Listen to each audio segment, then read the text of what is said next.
दिन भर वो अपने दोस्त पप्पू के साथ गुब्बारे बेचने इधर उधर घूमता रहता, पर कभी बबलू किसी से खाने की भीख नहीं मांगता। पप्पू के साथ ना होने पर बबलू काफी उदास था। आज उसका एक भी गुब्बारा नहीं बिका था। उसे बड़े जोरों की भूख लगी थी। फिर बबलू के सामने देखते ही देखते एक से एक बढ़िया पकवान हाजिर हो गए। मैं तुम्हारी कोई भी 3 विश पूरी कर सकती हूँ। दूसरे दिन बबलू गुब्बारे पर 3 विश लिखकर आसमान में उड़ा देता है।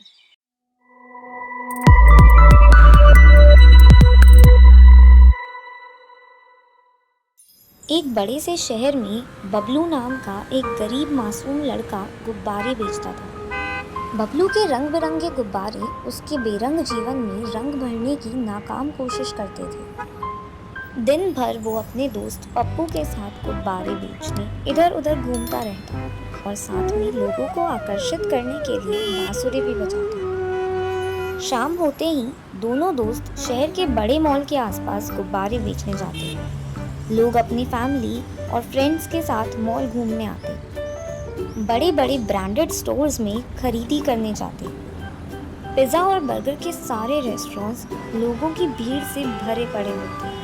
चाइनीज, इटालियन, पंजाबी, गुजराती और साउथ इंडियन जैसे ना जाने कितने कितने रेस्टोरेंट्स से आती खुशबू से बबलू और पप्पू का मन लग जाता। पर कभी बबलू किसी से खाने की भीख नहीं मांगता। वहीं उसका दोस्त पप्पू लोगों के पास जाके पिज्जा और बर्गर दिलाने के लिए कहता। पप्पू की ये आदत बबलू को बिल्कुल भी पसंद नहीं थी। वह उसे इस तरह सबसे भीख ना मांगने के लिए समझाता। एक दिन शाम को हमेशा की तरह बबलू पप्पू के साथ मॉल के आसपास गुब्बारे बेचने के लिए इधर उधर घूम रहा था। ले लो रंग बिरंगे सुहाने गुब्बारे ले लो, नीले पीले हरे गुब्बारे ले लो, खुशियाँ भरी हवा से गुब्बारे ले लो। क्या दोस्त, काय को गला खोटी करेला है? ये लोग सिर्फ एक ही भाषा समझते हैं और वो है गरीबी की। दया खाकर कुछ देना हो तो देते हैं, वरना तुम अपने रास्ते और मैं अपने रास्ते। पप्पू, मैंने तुम्हें कितनी बार समझाया है कि भीख मांगना गलत बात है, पर तुम तो समझने से रहे। तभी बबलू की नजर एक उसके जितने ही छोटे बच्चे पर पड़ती है। वो अपने मम्मी पापा के साथ स्कूल बुक्स की शॉपिंग कर रहा था। उसके मम्मी पापा उसके लिए नया school bag, water bottle, compass, books ले रहे थे।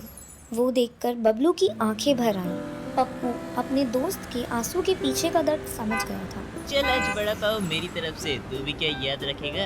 ना बाबा, मैं किसी से भीख मांग के नहीं खाने वाला। बस इतना ही नालायक समझाए कि अपने दोस्त को। ये देख पैसे, आज एक अंकल ने बर्थडे पार्टी के लिए मेरे से गुब्बारे लिए, उसी से बड़ा पाव खिला रहा हूँ। माफ करना यार, मैंने तुझे गलत समझा। चल फिकर नॉट। दोनों दोस्त वड़ा पाव खाने जाते हैं। पप्पू, तुझे ये पैसे मेरे ऊपर खर्चने की क्या जरूरत थी? तुझे कुछ काम आ जाते। काय को तू इतना टेंशन ले रहा है? हमारा कौन सा पैसे जुड़कर महल बनने वाला है? जिस दिन कमाई हुई उसी दिन खाना मिल जाए, वही बड़ी बात है। चल अब चुपचाप बड़ा पाव खा ले, कल मैं वैसे ही नहीं आ रहा है। क्यों नहीं आएगा? अरे वो कल मासी के घर जाना है, तू भी चल, शाम तक वापस आ जाएंगे। नहीं यार, तू जाकर आ, वहाँ मेरा क्या काम? ठीक है तो फिर कल रात अपने ठिकाने पर मिलते हैं। दूसरे दिन बबलू गुब्बारे बेचने जाता है। पप्पू के साथ ना होने पर बबलू काफी उदास था। आज उसका एक भी गुब्बारा नहीं बिका था। उसे बड़े जोरों की भूख लगी थी। सब लोगों को अच्छे अच्छे रेस्टोरेंट में खाते हुए देख बबलू के मुंह में पानी आ रहा था, पर वह मजबूर था। आज गुब्बारा ना बिकने की वजह से कोई भी कमाई नहीं हुई और उसे भीख मांगना तो बिल्कुल भी गवारा नहीं था। किसी भले इंसान ने खाने के लिए उसे बर्गर दिया, पर बबलू ने साफ मना कर दिया। जैसे तैसे उसने पूरा दिन निकाल लिया। आज उसे अपने दोस्त पप्पू की बहुत याद आ रही थी। समय से पहले ही वो उनके रात के ठिकाने पर पहुंच गया। सुनसान रास्ता और घने अंधेरे की वजह से वहां पर ज्यादा कोई आता जाता नहीं था।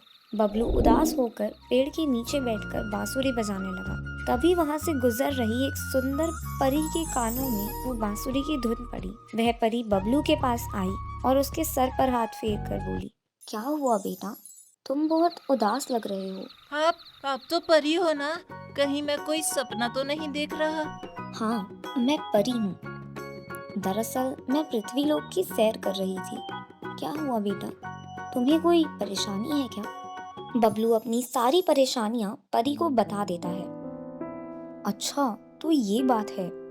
बोलो तुम्हें क्या खाना है, मैं अभी हाजिर कर देती हूँ।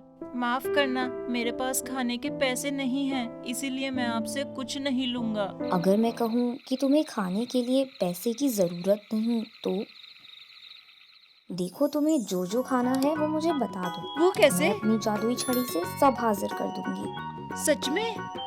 फिर बबलू के सामने देखते ही देखते एक से एक बढ़िया पकवान हाजिर हो गए।